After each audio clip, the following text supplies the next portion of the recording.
Ever wondered how much fencing you need for a yard or how many tiles to cover a floor? These are questions of area and perimeter. We think we know rectangles, but there's a subtle duel happening between the rim, the perimeter, and the filling, the area. Perimeter is just the length of the boundary, a straight line measured in meters. Area is the space inside, measured in square meters. They seem simple, but their relationship is surprisingly complex. Things get interesting when you have to work backward, like a detective. Imagine a fence puzzle. A rectangular garden has a perimeter of 30 meters, and its width is 6 meters. What's its length? Well, the two widths together make 12 meters. Subtract that from the total perimeter of 30, and you're left with 18 meters. That 18 has to be shared equally by the two remaining lengths, so you divide by 2. The missing length is 9 meters. But here's the most fascinating part. Let's say you have 20 meters of fencing.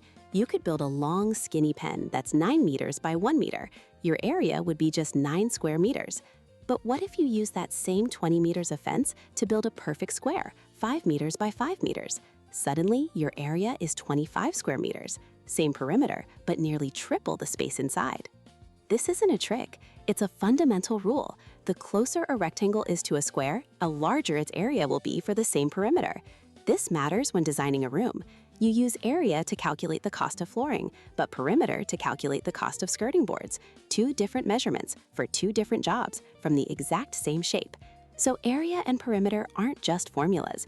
They're a dynamic pair that dictates the efficiency of space, and understanding them is key to mastering the geometry of our world.